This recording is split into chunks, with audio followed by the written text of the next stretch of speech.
You've seen it, maybe yesterday, maybe right now, if you close your eyes and think back. Someone gets terrible news, and they laugh. Not because it's funny, not because they don't understand. Their face does something strange, almost unsettling.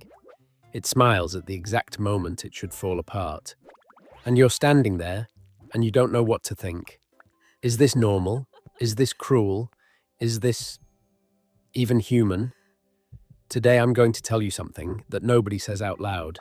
And after this, you will never look at someone else's smile the same way again. This laughter is not a quirk. It's not a nervous tick. And it's not a defense mechanism in the way you've been taught to think about it. This is an ancient signal. One of the most honest signals the human body can send.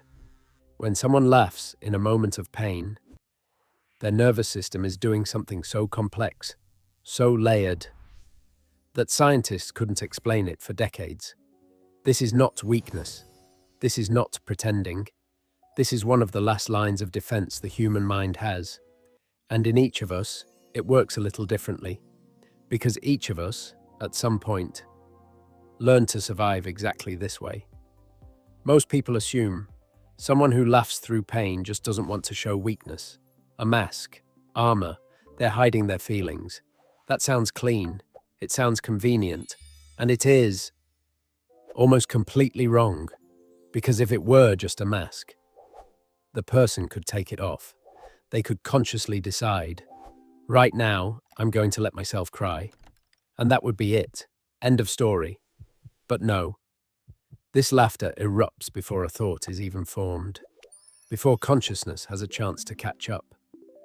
The body is already laughing, and the mind hasn't even had time to ask. Why? This is not a mask. This is a reflex, as involuntary as pulling your hand away from fire. And this is where the real story begins. In 2009, researchers at the University of California, Los Angeles began studying people in states of acute stress. Not anxiety, acute, sudden stress, loss, shock, physical pain. They expected to see tears, numbness, aggression, the classic responses described in every psychology textbook. What they found surprised everyone. A significant portion of the subjects, nearly 1/3, displayed clear facial expressions associated with positive emotions, smiling, laughter, sometimes something that looked almost like joy. And yet, their physiological readings, heart rate, cortisol, activity in the amygdala, told the opposite story. The body was screaming danger, but the face was smiling. The researchers called this affective dissonance, but that label didn't explain why. That's when Stanford stepped in. Neuroscientists led by Professor James Gross, one of the world's foremost experts in emotional regulation, began scanning the brains of people in the middle of this dissonance. And what they saw was extraordinary. In the moment when a person laughs through pain, two systems activate in the brain simultaneously. Systems that, under normal circumstances, never fire together. The threat system, the amygdala, the hypothalamus, the entire survival apparatus, and the reward system, the same one that activates when we feel safe, when we feel good, when we feel like we belong.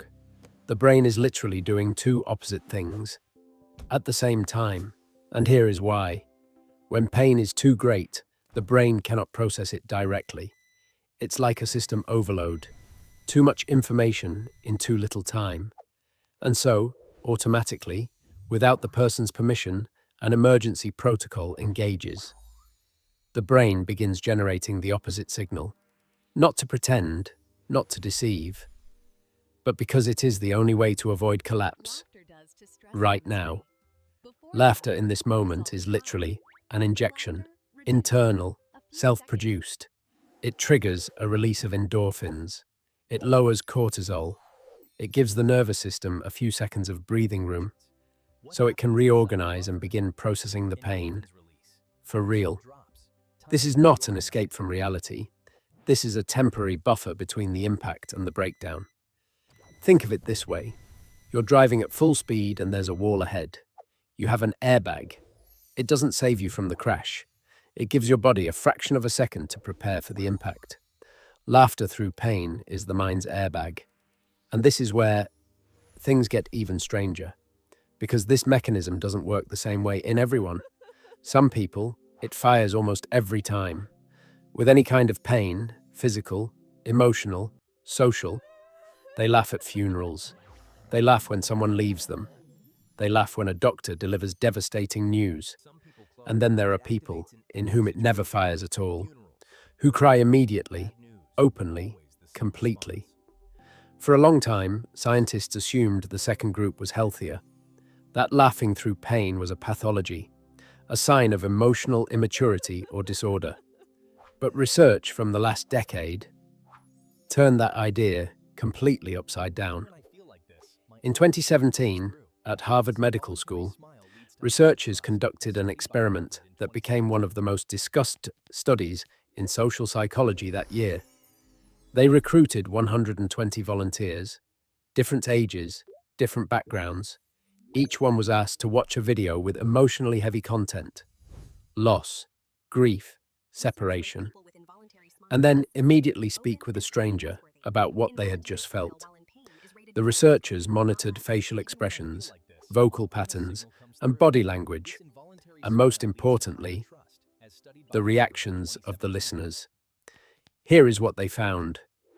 People who smiled or laughed during their account, even while describing something painful, were rated by their conversation partners as significantly more genuine, more open, more trustworthy, not less, more, because that laughter, uncontrollable, surfacing at the most inconvenient moment, is read by other people at a subconscious level as a signal.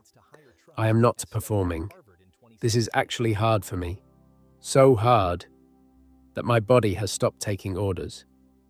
This is one of the most honest signals of vulnerability that exists in human communication.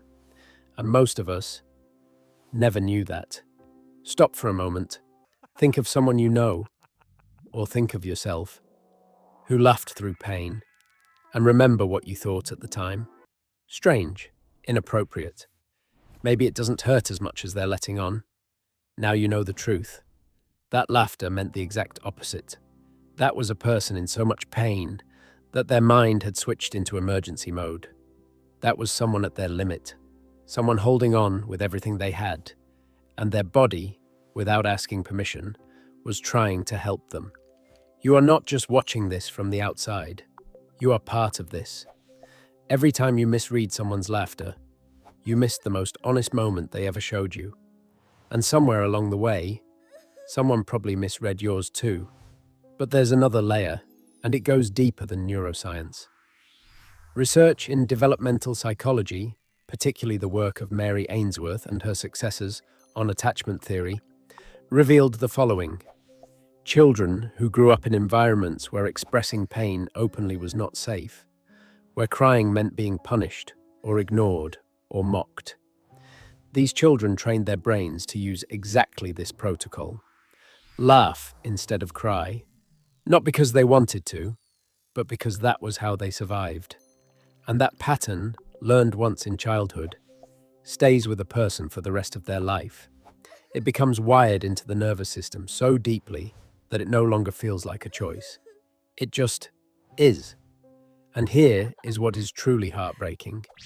The person who laughs through pain often has no idea they're doing it. They don't understand why people look at them strangely. They don't know that their body just said out loud the most honest thing they've ever communicated.